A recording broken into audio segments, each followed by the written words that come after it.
اب اس کے بعد حضرت الیاس علیہ السلام کا ذکر. پچھلی بات ختم ہوئی الیاس علیہ السلام. الیاس علیہ السلام کا ذکر بھی قرآن مجید میں آتا ہے اور ان کو الیاسین بھی کہا گیا ہے. الیاسین 9ویں صدی قبل مسیح میں تشریف لائے تھے، یعنی عیسیٰ علیہ السلام کی آمد سے 800 سال پہلے، 9ویں صدی. یہ شام کے علاقے بالبک میں تھے. ان کی قوم بال بت کو پوجتی تھی، اور بعض نے یہ بھی کہا کہ اس سے مراد حضرت ادریس ہیں، لیکن حقیقت یہ ہے کہ دونوں کا ذکر الگ الگ قرآن مجید میں آتا ہے. حضرت ادریس علیہ السلام کا ذکر الگ آتا ہے، حضرت الیاس کا الگ آتا ہے. باب وَإِنَّ إِلْيَاسَ لَمِنَ الْمُرْسَلِينَ، اور بے شک الیاس رسولوں میں تھے. اذ قال لقومه الا تتقون، جب انہوں نے اپنی قوم سے کہا کہ کیا تم ڈرتے نہیں ہو. الا وترکنا علیہ فی الآخرین، یہاں تک کہ آیت ختم ہوئی وترکنا علیہ فی الآخرین تک، کہ ہم نے ان کا ذکر خیر بعد والوں میں چھوڑ دیا. قال ابن عباس، ابن عباس کہتے ہیں یذکر بخیر، کہ ان کا ذکر خیر یا بلائی کے ساتھ کیا جاتا ہے. سلام علی الیاسین، سلامتی ہو الیاسین پر. انا کذالک نجزی المحسنین، بے شک ہم محسنین کو ایسی ہی جزا دیتے ہیں. انہ من عبادنا المؤمنین، بے شک وہ ہمارے مومن بندوں میں سے تھا. یذکر عن ابن مسعود وابن عباس، ابن عباس اور ابن مسعود سے ذکر کیا گیا ہے ان الیاس هو ادریس، کہ الیاس وہ دراصل ادریس ہیں. لیکن دوسری رائے کیا ہے کہ وہ دونوں مختلف ہیں، بس ان کا اتنا ہی ذکر کیا گیا. اگلا باب ہے باب ذکر ادریس علیہ السلام، ادریس علیہ السلام کے ذکر کا باب. وہو جد ابی نوح ویقال جد نوح علیہم السلام، اور وہ ابو نوح کے دادا ہیں. ادریس علیہ السلام نوح علیہ السلام کے ابا کے دادا ہیں. ویقال جد نوح علیہم السلام، اور یہ بھی کہا جاتا ہے کہ نوح علیہ السلام کے دادا ہیں. اب سوال یہ پیدا ہوتا ہے کہ یہ ترتیب کے اعتبار سے تو نوح علیہ السلام سے پہلے آئے ہیں اور ذکر ان کا بعد میں ہو رہا ہے، کیوں؟ یہ نبی تھے اور نوح علیہ السلام رسول تھے، اور رسولوں میں سے بھی کون سے؟ اولو العزم، اور ان کو جد ثانی یا اب ثانی کہا جاتا ہے، تو ان کی اہمیت کی وجہ سے. وقولہ تعالی، اور اللہ سبحانہ وتعالی کا فرمان ہے وَرَفَعْنَاهُ مَكَانًا عَلِيًّا، کہ ہم نے ان کو بلند جگہ پر اٹھا لیا. قال ابدان کہتے ہیں اخبرنا عبداللہ اخبرنا یونس عن الزہری، تحویل کی. واخبرنا احمد بن صالح قال حدثنا عنبسۃ حدثنا یونس عن ابن شہاب زہری قال انس بن مالک کان ابو ذر رضی اللہ عنہ یحدث، کہ ابو ذر رضی اللہ عنہ حدیث بیان کرتے ہیں ان رسول اللہ صلی اللہ علیہ وسلم قال، کہ رسول اللہ صلی اللہ علیہ وسلم نے فرمایا فرج سقف بیتی وانا بمکہ فنزل جبریل.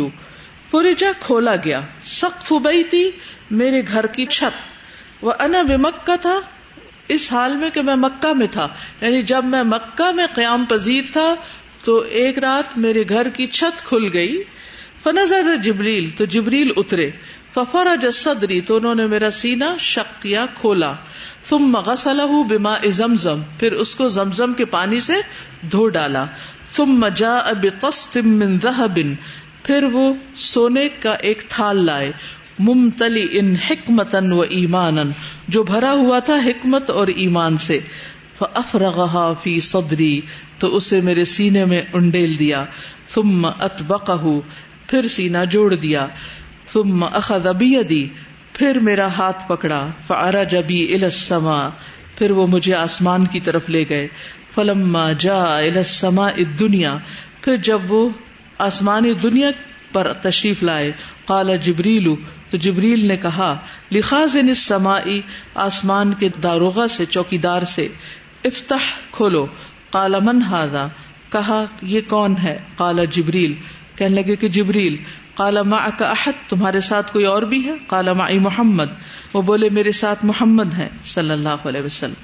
قال ارسل الیہ، تو اس چوکیدار نے پوچھا کیا انہیں بلا بھیجا گیا ہے؟ قال نعم، جبریل بولے جی ہاں. ففتح، تو اس نے دروازہ کھول دیا. فلما علونا السماء، پھر جب ہم آسمان کی طرف چڑھے. اذا رجل عن یمینہ اسودۃ وعن یسارہ اسودۃ، تو ایک شخص کو دیکھا جس کے دائیں طرف بھی لوگوں کا ایک جمع غفیر ہے اور بائیں طرف بھی. اسودہ سے مراد لوگوں کا ایک بہت بڑا گروہ، جھنڈ. فَإِذَا نَظَرَ قِبَلَ يَمِينِهِ ضَحِكَ، تو جب اس شخص نے اپنے دائیں طرف دیکھا تو ہنس پڑے. وَإِذَا نَظَرَ قِبَلَ شِمَالِهِ، اور جب انہوں نے اپنی بائیں طرف دیکھا بکا تو رو دیے. فَقَالَ مَرْحَبًا بِالنَّبِيِّ الصَّالِحِ، پھر وہ بولے مرحبا، ویلکم نبی صالح کو، والابن الصالح، اور نیک بیٹے کو. قلت من ھذا، میں نے پوچھا یہ کون ہے؟ یا جبریل، اے جبریل. قال ھذا آدم، جبریل بولے یہ آدم ہے. وھذہ الاسودۃ، اور یہ جمع غفیر، عن یمینہ، ان کی دائیں طرف، وعن شمالہ، اور ان کی بائیں طرف، نسم بنیہ، ان کے بچوں کی روحیں ہیں. فاہل الیمین منہم اہل الجنہ، تو ان میں سے دائیں ہاتھ والے جو ہیں وہ جنت والے ہیں.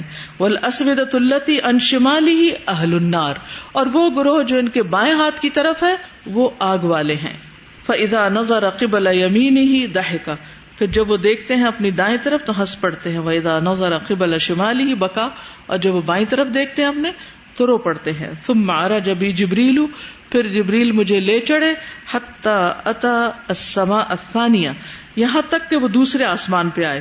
فقال لخازنہا، تو اس کے چوکیدار سے کہا افتح، کھولو، یعنی دروازہ کھولو. فقال لہ خازنہا، تو اس آسمان کے داروغہ نے یا چوکیدار نے ان سے کہا مثل ما قال الاول، جیسے پہلے نے کہا تھا. ففتح، پھر اس نے دروازہ کھول دیا.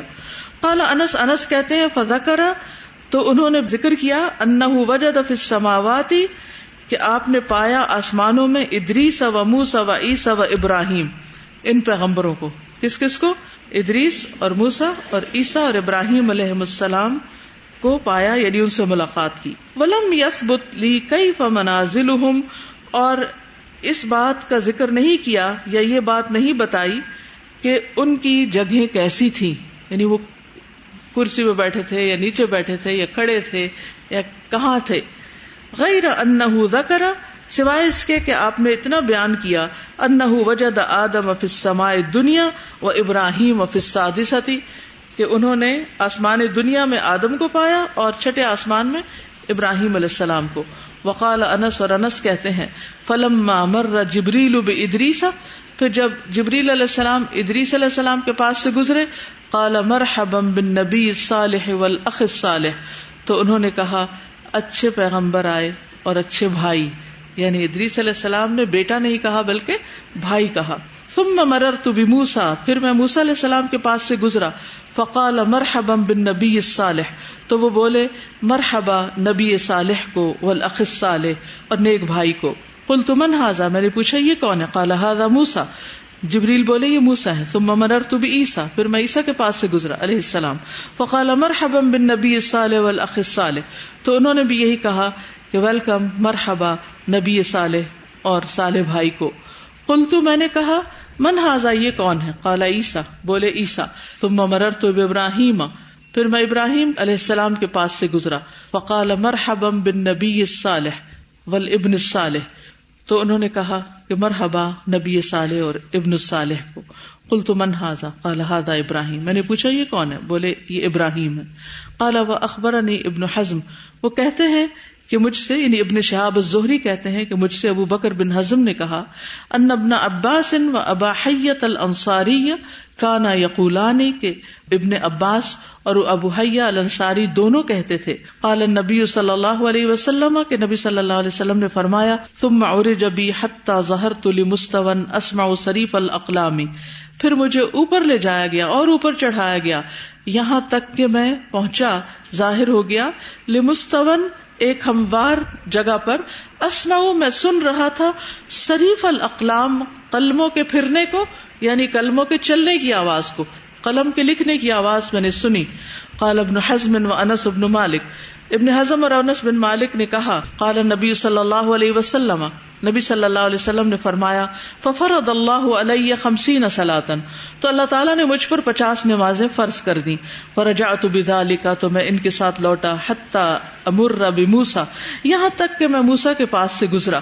فقال لی موسیٰ، تو مجھ سے موسیٰ علیہ السلام نے کہا ما الذی فرض علی امتک، تمہاری امت پر کیا چیز فرض کی گئی؟ قلت فرض علیہم 50 صلاۃ، تو میں نے کہا کہ ان پر اللہ تعالیٰ نے 50 نمازیں فرض کی ہیں. قال فراجع ربک، تو موسیٰ بولے اپنے رب کے پاس واپس پلٹ جاؤ. فإن أمتك لا تطيق، بے شک تمہاری امت اس کی طاقت نہیں رکھتی. فرجعت، پھر میں لوٹا. فراجعت ربی، تو میں نے اپنے رب سے رجوع کیا، یعنی رب تعالیٰ سے درخواست کی. فوضع شطرها، تو اللہ تعالیٰ نے اس میں سے کچھ کم کر دیا. فرجعت إلى موسیٰ، تو میں پھر موسیٰ کے پاس پلٹا. فقال راجع ربک فذکر مثلہ فوضع شطرها، تو انہوں نے پھر کہا کہ اپنے رب کے پاس واپس جاؤ اور تخفیف کراؤ. پھر اسی طرح یہ بات ذکر کی گئی. فذکر مثلہ، تو انہوں نے پھر وہی ذکر کیا، تو اللہ تعالیٰ نے پھر اس میں سے کچھ کم کر دیا. فرجعت إلى موسیٰ فأخبرته فقال راجع ربک فإن أمتك لا تطيق ذلك. فراجعت ربی فقال هي 55. تو آخری بار کیا اللہ تعالیٰ نے فرمایا کہ وہ 5 ہے، و50 اور 50 کا ثواب ہے. لا يبدل القول لدی، میرے ہاں بات بدلی نہیں جاتی. فرجعت إلى موسیٰ، پھر میں موسیٰ کے پاس آیا. فقال راجع ربک، کہنے لگے لوٹ جاؤ اپنے رب کے پاس. فقلت قد استحییت من ربی، تو میں نے کہا کہ میں اپنے رب سے حیا کرتا ہوں. ثم انطلق حتى اتى بالسدرۃ المنتہی، پھر میں چل دیا یہاں تک کہ میں لایا گیا سدرۃ المنتہی کے پاس. فغشیها الوان لا ادری ما ہی، سبحان اللہ، تو ڈھانپا ہوا تھا اس سدرۃ المنتہی کو ایسے رنگوں نے، میں نہیں جانتا کہ وہ کیا تھے، یعنی دنیا میں اس کی کوئی مثال نہیں. ثم ادخلت الجنۃ، پھر مجھے جنت میں داخل کیا گیا. فاذا فیها جنابذ اللؤلؤ، تو میں نے اس میں موتی کے گنبد دیکھے. واذا ترابها المسک، اور اس کی مٹی مسک کی خوشبو کی طرح تھی. سبحان اللہ، یعنی آپ کو جنت دکھائی گئی اور جنت کی ڈسکرپشن آپ نے یہاں بیان فرمائی. اللہ سبحانہ وتعالی ہم سب کو اس جنت کے وارثوں میں شامل کر دے. اس حدیث میں آپ دیکھ رہے ہیں کہ یہ بات ہم تفصیلات پیچھے بھی پڑھ چکے ہیں، لیکن خاص طور پر ادریس علیہ السلام کی آسمان پر موجود ہونے کا ذکر ہے کہ چوتھے آسمان پر تھے. تو یہاں سے ادریس علیہ السلام کی بات مکمل ہوئی.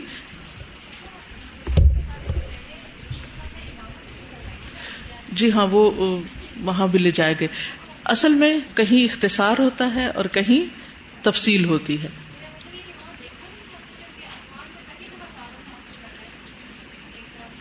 ان کا سوال یہ ہے کہ نبی صلی اللہ علیہ وسلم نے تو پہلے انبیاء کی امامت کرائی تھی، لیکن اس کے بعد جب آپ آسمانوں پہ لے جائے گئے تو پھر آپ نے پوچھا کہ من ھذا، یہ کون ہے جن کے ایک طرف جم غفیر ہے نیک لوگوں کا اور ایک طرف بد لوگوں کا. تو بتایا گیا کہ آدم ہے. تو انہوں نے پوچھا کہ کیا ان کو پہچانتے نہیں تھے جبکہ آپ ان کی امامت کرا چکے تھے. تو یوں محسوس ہوتا ہے کہ وہاں آپ کو بائی فیس ملوایا نہیں گیا تھا، صرف امامت ہوئی اور پھر آپ آگے تشریف لے گئے اور وہاں جا کر آپ کا تعارف ہوا. اور دوسرا یہ کہ یہ روایت مختصر ہے، اس کے علاوہ جو صحیح روایات ہیں ان میں ڈیٹیل بیان کی گئی ہے کہ پہلے آپ کو براق پر لے جایا گیا بیت المقدس اور پھر وہاں آپ نے نماز پڑھائی اور اس کے بعد اوپر گئے. یہاں ڈائریکٹ اوپر جانے کی بات ہے. یہ کسی نے لکھا کہ آج کی آخری حدیث میں آیا ثم ادخلت الجنت، آپ کو جنت میں داخل کیا گیا. سوال یہ ہے کہ جنت کے بارے میں ہے، اسے کسی نے نہیں دیکھا، ان دونوں چیزوں میں تطبیق کیسے کریں گے؟ نبی صلی اللہ علیہ وسلم کے کچھ خصائص ہیں جو کسی اور کو وہ خصوصیت حاصل نہیں ہے، اس لیے بہت سی ایسی چیزیں ہیں جو آپ کو عطا کی گئی لیکن اوروں کو نہیں کی گئی. تو کسی سے مراد یہاں پر عامت الناس ہیں اور ہیں، یعنی نبی صلی اللہ علیہ وسلم کے علاوہ باقیوں کی بات کی جا رہی ہے. اسی طرح آج کی آخری حدیث میں ہے کہ آدم علیہ السلام کی ایک طرف نیک روحیں اور بائیں طرف بد روحوں کا گروہ ہوگا، جبکہ دوسری روایت کے مطابق نیک روحیں علیین اور بری سے جین میں ہوتی ہیں. تو یہ آسمانوں پر تو نہیں ہوتی. اس حدیث میں ایسا کیوں بیان کیا گیا؟ یہ بالکل اسی طرح ہے جیسے نبی صلی اللہ علیہ وسلم کے لیے بیت المقدس میں تمام انبیاء کی روحوں کو کیا کیا گیا تھا؟ جمع کیا گیا تھا اور پھر آپ نے ان کو امامت کرائی تھی. تو وہ وہاں تو نہیں رہتے لیکن ان کو وہاں لایا گیا. اسی طرح نبی صلی اللہ علیہ وسلم کو دکھانے کے لیے حضرت آدم علیہ السلام کے جو بھی ان کی نسل میں سے اچھے یا برے لوگ تھے ان کی روحوں کو اس طرح دکھایا گیا. یعنی معراج پر لے جانے کا اصل مقصد یہ تھا کہ مختلف چیزیں یا مختلف حقائق جو پیش آ چکے ہیں یا آنے والے ہیں ان کا آپ کو مشاہدہ کرایا جائے. یعنی ان کی حقیقت بتائی جائے تاکہ آپ کے علم یقینی میں اضافہ ہو آپ کے اوپر انعام کے طور پر، اور پھر تاکہ آپ اس پیغام کو صحیح طور پر آگے بھی پہنچا سکیں کہ آئندہ ایسے ہونے والا ہے۔ اسی طرح ایک اور سوال ہے، آپ نے حدیث نمبر 547 میں فرمایا کہ عورت اپنے شوہر سے باتیں نہ چھپائے، یعنی خیانت کی بات ہو رہی تھی نا کہ اگر حوا خیانت نہ کرتی تو پھر عام عورتیں بھی نہ کرتی۔ برائے مہربانی ذرا مزید واضح کر دیں کہ اس کو اپنے شوہر سے کون سی باتیں نہیں چھپانی چاہیے اور کون سی باتیں بتانے سے پرہیز کرنا چاہیے۔ آپ کیا سمجھتے ہیں، کیا شوہر کو ہر اچھی بری بات بتانا ضروری ہے؟ نہیں۔ کیوں؟ نمبر 1، اس لیے کہ من حسن اسلام المرء ترکہ ما لا یعنی، انسان کے اسلام کا حسن یہ ہے کہ وہ ان باتوں کو چھوڑ دے جن سے اس کا مطلب نہیں۔ اب مثلاً آپ الہدا میں آئے، آپ نے راستے میں کچھ دیکھا، اب ہر بات گھر جا کے بتائیں گے کہ آج میرے ساتھ یہ سب کچھ ہوا، کسی نے آپ کے ساتھ زیادتی کی مثلاً، تو اب جا کے آپ شوہر کو بتائیں گے کہ فلاں نے میرے ساتھ زیادتی کی تھی، اس کی غیبت کر، اس کی دن میں کیا کچھ ہوتا ہے۔ اسی طرح اگر بچے تنگ کرتے ہیں مثلاً، یا سرونٹس تنگ کرتے ہیں، یا بہن بھائیوں کی طرف سے، سسرالی رشتہ داروں کی طرف سے کوئی تنگی ہو جاتی ہے، یا کوئی اور واقعہ پیش آ جاتا ہے، تو کیا ان سب باتوں کو شوہر کے آگے ذکر کرنا ضروری ہے؟ اس کے کرنے سے کیا فائدہ ہوگا اور کیا نقصان ہوگا؟ اس کا فائدہ تو کچھ نظر نہیں آتا سوائے اس کے کہ انسان اپنے دل کی بھڑاس نکال لے، لیکن ایک بھڑاس نکالنے کے بعد پھر ماحول میں کیسی گرمی آتی ہے اور کیسی خوشگواری آتی ہے اس کا آپ کو اچھی طرح معلوم ہے۔ یعنی بتانے کے بعد کیا ہوتا ہے، کبھی سوچا آپ نے؟ اگر کوئی آپ کو ہر چیز بتانا شروع کر دے، ہر اچھا برا حادثہ جو اس کے ساتھ پیش آیا ہے، تو آپ کا حال کیا ہوگا؟ اپنے آپ کو اس کی جگہ رکھ کے دیکھیں، آپ کی طبیعت کتنی خوش ہوگی یہ ساری باتیں سن کر۔ تو عقل مند عورتیں جو ہوتی ہیں وہ ہر بات اور ہر ایسی ناپسندیدہ ناگوار بات شوہر کے آگے نہیں کرتی۔ ام سلیم کا واقعہ یاد ہے آپ کو؟ ان کا بچہ بیمار تھا جو شوہر کی غیر موجودگی میں فوت ہو گیا، تو ام سلیم نے کیا کیا؟ جو ہی شوہر گھر آئے انہوں نے رونا دھونا مچا دیا۔ کیا کیا تھا؟ کیا زبردست مثال ہے ہمارے سامنے۔ ان کا حال پوچھا، چہرے سے بھی ظاہر نہیں کیا کہ ان کے اوپر اتنا بڑا صدمہ گزر چکا ہے۔ ایک عورت کے لیے اس سے بڑی بات کوئی نہیں ہوتی کہ اس کے بچے کو کچھ ہو جائے۔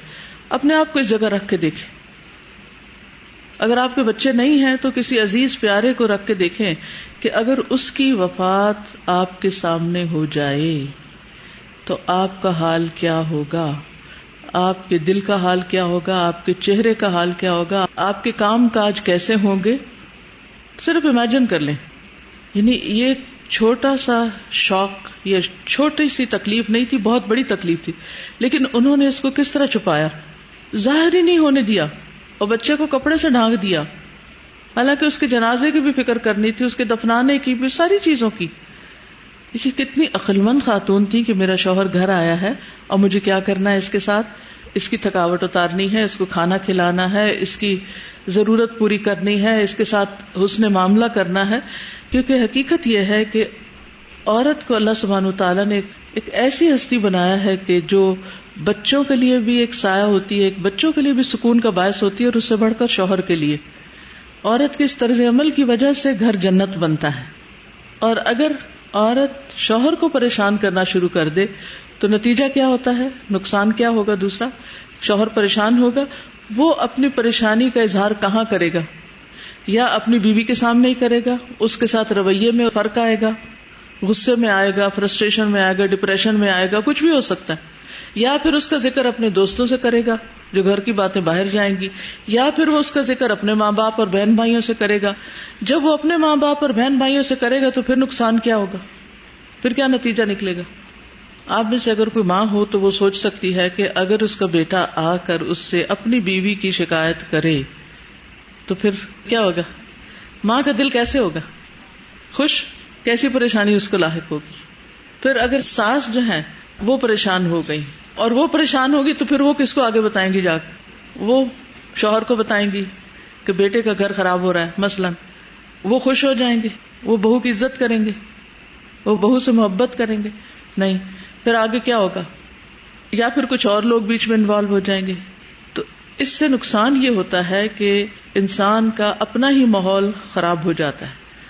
اس کا یہ مطلب نہیں کہ انسان مسائل کو ڈسکس نہ کرے، لیکن مسائل کے حل کے لیے ایک شکایتی انداز ہوتا ہے، ایک غصہ دلانے والا انداز ہوتا ہے، ایک مشورہ کرنے والا انداز ہوتا ہے. اور جو سمجھدار عقل مند بیویاں ہوتی ہیں وہ بہت سے مسائل کو آگے لے جانے کی بجائے خود ہی ہینڈل کر لیتی ہیں، اور یہ آپ کا امتحان ہوتا ہے. تو اس چیز کا فائدہ تو کچھ نہیں، لیکن نقصان کسی اور کا نہیں، سراسر آپ کا اپنا ہی ہوتا ہے. کیونکہ آپ ایسا ماحول فراہم کریں گی جس سے گھر کی فضا پرسکون ہوگی تو آپ کو سکون ملے گا، اور اس کے لیے آپ کو صبر کرنا ہے. اور حقیقت یہ ہے کہ انسانوں کے لیے ایک فتنہ ہے. مختلف لوگ، کبھی اولاد ماں باپ کے لیے ہو جاتی ہے، کبھی بہن بھائی ایک دوسرے کے لیے ہو جاتے ہیں، کبھی سرونٹس ہو جاتے ہیں، کبھی کوئی ہو جاتا ہے. تو وَجَعَلْنَا بَعْضَكُمْ لِبَعْضٍ فِتْنَةً أَتَصْبِرُونَ. تو اصل چیز کیا ہے پھر؟ صبر ہی ہے. صبر کا یہ مطلب نہیں کہ انسان بس پھر اپنے اندر گھٹ کے بیٹھا رہے اور پھر بات چیت چھوڑ دے اور اداس رہنا شروع کر دے اور ٹینشن میں آ جائے، پریشانی میں آ جائے اور کام کاج سے اس کا دل اچاٹ ہو جائے اور زندگی میں کچھ کرے ہی نہ. نہیں، اس کا مطلب یہ ہے کہ ان چیزوں کو بہت زیادہ اہمیت دینے کی بجائے اپنی صلاحیتوں کو پہچان کر، اپنی قابلیتوں کا جائزہ لے کر اپنے آپ کو ان چیزوں میں مصروف کرے کہ جس سے وہ اپنی زندگی کی واقعی صحیح قیمت لگائے اور ویلیو چکائے. کیونکہ اس کے بعد ہم نے کہاں جانا ہے؟ اس زندگی کے بعد کہاں جانا ہے؟ کہاں جانا ہے؟ کسی کو بھی جواب نہیں آتا. اگلی دنیا میں جانا ہے، اگلے جہان جانا ہے، اگلے گھر میں جانا ہے، اور وہاں یا جزا ہے یا سزا ہے. اور اگر ہم کچھ نہ کر کے گئے، اپنی صلاحیتیں گنوا کر گئے، تو پھر کیا حاصل ہوگا؟ کیا بنے گا؟ جو شخص آخرت پر نظر رکھتا ہے نا اور اپنے وقت کی قدر و قیمت کو پہچانتا ہے، وہ ان ساری چیزوں سے اوپر اٹھتا ہے، بڑے مقاصد کو سامنے رکھتا ہے اور اس کے لیے بڑی کوششیں کرتا ہے. کوئی بھی قدم اٹھانے سے پہلے یہ ضرور سوچئے کہ اس کام کے کرنے کے بعد کیا ہوگا. صرف اس وقت کو نہ سوچئے کہ اس وقت کیا ہوگا، اس کے بعد کیا ہوگا، اس کا نتیجہ کیا نکلے گا، اس سے مجھے حاصل کیا ہوگا. میں جو کچھ بھی کر رہی ہوں وہ دراصل کیا ہے؟ کچھ بو رہی ہوں آج، جس کا نتیجہ لازماً مجھے دیکھنا ہے. کانٹے بو رہی ہوں تو کانٹے ہی نکلیں گے، اور اگر پھل لگا رہی ہوں تو پھر پھل ہی کھائیں گے. تو میں اپنے لیے کیا کر رہی ہوں؟ ویسے اس وقت بھی آپ بیٹھے، میں ابھی تھوڑی دیر پہلے جب تیاری کر رہی تھی تو اس وقت بھی میں سوچ رہی تھی کیوں کر رہی ہوں سب کچھ. آج اگر یہ چیز سکھاؤں گی تو اس کا مجھے کیا ملے گا، اس کا نتیجہ کیا نکلے گا، اس سے حاصل کیا ہوگا. جب کہیں ٹریول کرنا ہوتا ہے، جب کسی سے بات کرنی ہوتی ہے، بعض اوقات ایسا ہوتا ہے نا کہ لوگ آپ کو عجیب و غریب قسم کی باتیں بتاتے ہیں اور پریشان بھی کرتے ہیں. تو اس وقت دو آپشنز ہوتی ہیں میرے پاس سے، ایک ہوتی ہے پریشان ہونے کی اور ایک ہوتی ہے کوئی کام کرنے کی.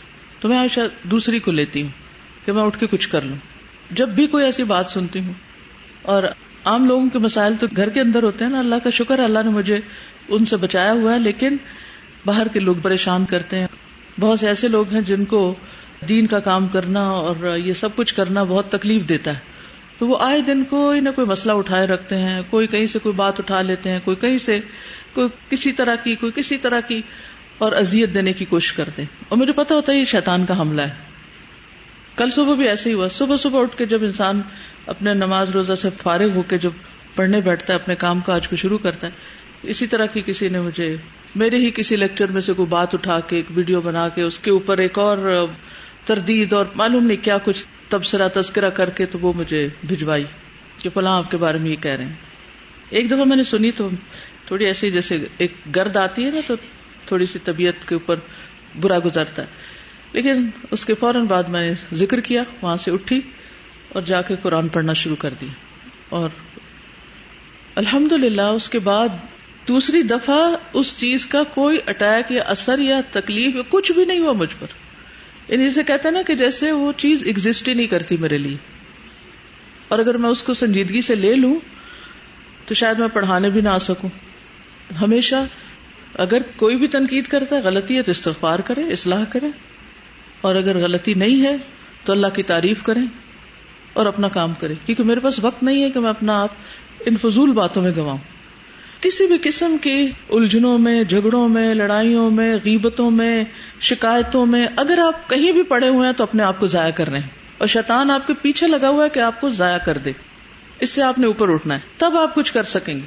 نہ آپ کوئی قرآن میں سے کچھ یاد کر سکتی ہیں, نہ حدیث میں چکی, اور یاد کیا ہوا پھر بھولیں گی, یاد بھی نہیں رکھ سکیں گی اگر دل میں اس طرح کی باتیں سوچتی رہیں, کسی کام کے قابل نہیں رہیں گی.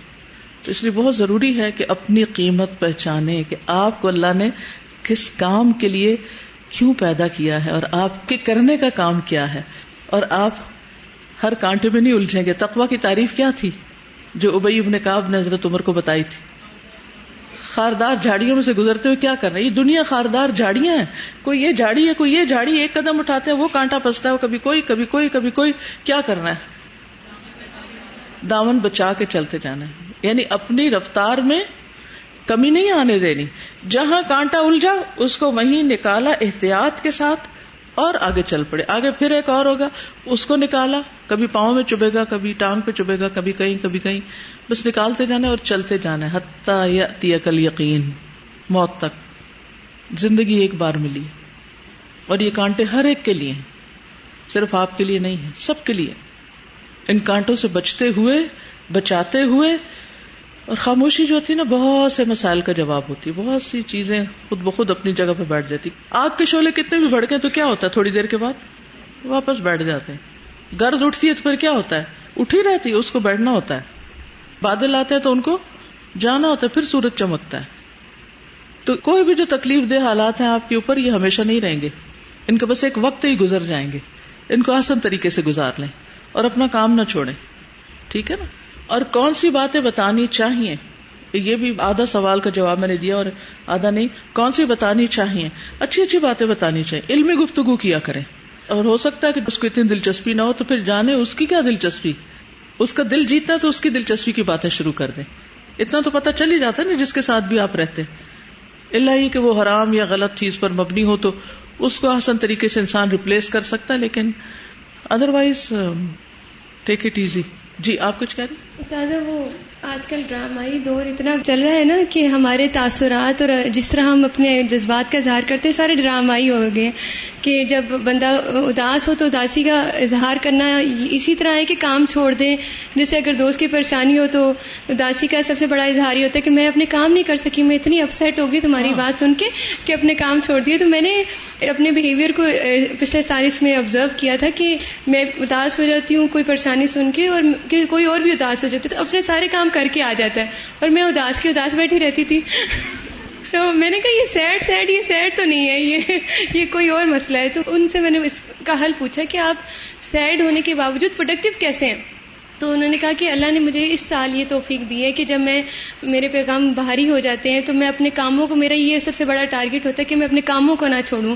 میں اپنے بھتیجے کو بھی پڑھا رہی ہوتی ہوں اور اپنے پیپرز بھی چیک کر رہی ہوتی ہوں, اور یہ تو میں نے اس کے بعد محسوس کیا یا اپنے سے اسٹرگل جاری رکھی کہ ہمارے ہاں جذبات کا جو کرائٹیریا رکھ لیا گیا ہے کہ اگر ہم کسی کو کہیں نا کہ میرا یہ غم ہے تو ہم چاہتے ہیں کہ دوسرا بھی وہ اس غم کو اپنا بنا لے اور گھنٹہ بیٹھا رہے چوکڑی مار کے کہ بڑا ہی غم ہے جی. اور اگر وہ حل کی طرف جائے تو وہ سمجھتے ہیں کہ نہیں اس کا حل تو نہیں مجھے چاہیے, میں دراصل اپنی اسٹوری آپ سے گھنٹہ اور شیئر کرنا چاہ رہی ہوں. تو جو بھی آپ کے ساتھ غم شیئر کرے اس کو بھی پروڈکٹیو بنائیں اور خود بھی پروڈکٹیو بنے. بہت اچھا طریقہ ہے یہ دوسروں کو غموں سے نکالنے کا. بالکل اسی طرح, یعنی آپ سارے ٹائم ویسٹرز نوٹ کریں اپنے. کچھ لوگوں کی عادت ہوتی ہے, خاص طور پہ بچوں کی, ہر چھوٹا سا کام کر کے آپ کو بتائیں گے میں نے یہ کر لیا, پھر تھوڑا کر لیں پھر میں نے یہ کر لیا. کر لیا تو کیا کیا, ہر وقت بتانے کی کیا ضرورت ہے. یہیں سے پھر ریاکاری کی عادت پڑتی ہے, ہر وقت دوسروں سے تعریف چاہ, ہر کام کر کے دوسروں کی طرف دیکھنا وہ اپروو کر رہے ہیں کہ نہیں, کس قدر وقت ضائع ہوتا ہے. تو ان کو فوراً دھیان دلاؤ, وہ اوپر دیکھ رہا ہے, جس کے لیے کر رہے وہ دیکھ رہا ہے. ہاں فیس بک پہ ہر وقت لائکس ڈیمانڈ کرنا, ہر وقت توجہ چاہنا, ہر وقت اٹینشن مانگنا, اس خول سے باہر نکل آئیں. اس سے بھی زیادہ انجوائے کرنے کی چیزیں. یہ بات عجیب سی لگ رہی ہے نا کہ ہم ہسبینڈ کو ہر بات کیوں نہ بتائیں, یعنی یہ ہمیں کوئی تھوڑا سوال سا آ رہا ہے نا. تو زندگی میں کوئی بھی ایک ایسا رشتہ نہیں ہے جس کو ہماری ہر بات پتا ہو. کوئی بھی رشتہ ایسا نہیں ہے جس کو ہم کہیں کہ ہم سب بات بتا سکتے ہیں 100%, چاہے وہ مدرز ہی کیوں نہ ہو, کیونکہ بہت ساری ایسی چیزیں ہوتی ہیں جو ہم خود حل کر رہے ہوتے ہیں. یا اگر آپ اپنے ہسبینڈ کو دیکھیں تو ان سے ذرا پوچھیں کہ وہ آپ سے کتنا شیئر کرتے ہیں, تو آپ کو سمجھ میں آ جائے گا کہ ان کی سمجھداری جو گھر میں چل رہی ہے اس میں بہت بڑا ہاتھ اس بات کا ہے کہ وہ آپ سے ہر بات شیئر نہیں کرتے. جیسے کوئی کہہ رہے تھے کہ میری بیوی کو نا یہ شکوہ رہتا تھا کہ میں ہر بات نہیں بتاتا. تو میں نے کہا اگر میں تم سے ہر بات کرنے لگوں تم فوت ہو جاؤ گی اس دن جس دن میں تمہیں ہر بات بتا دی. بالکل صحیح. کیونکہ سر دیکھیے مردوں کی کتنی ساری پریشانیاں, کتنی ساری ایسی چیزیں ہوتی ہیں کہ وہ گھر میں تو اظہار ہی کبھی نہیں کرتے کہ ایسا کچھ ہو رہا ہے.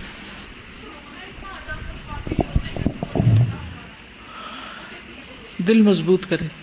لولا ان ربطنا علی قلبها, دل اللہ ہی مضبوط کرتا ہے. اللہ سے دلوں کی استقامت مانگے. ایک اور یہ بھی ہوتا ہے کہ جب ہم لوگ بہت زیادہ غم میں ہوتے ہیں تو ہماری جو فزیکل ایکٹیویٹی ہوتی ہے اس کو ہم بہت زیادہ دبا لیتے ہیں. تو اس میں یہ ہوتا ہے کہ جب مجھے بہت زیادہ اس طرح کے غم یا بہت زیادہ غصہ آتا ہے تو میں کوئی بھاری کام شروع کر دیتی ہوں کہ کوئی اس طرح کا وزن اٹھانا کہ یہاں سے وہ اس وقت میرے گھر والے بھی خوش ہوتے ہیں کہ آج سارا کام ہو جائے گا. تو وہ جتنا زیادہ آپ لگائیں گے, جتنا نکالیں گے تو اتنا زیادہ آپ تھکتے ہیں اور پھر آپ ٹھیک ہو جاتا ہے.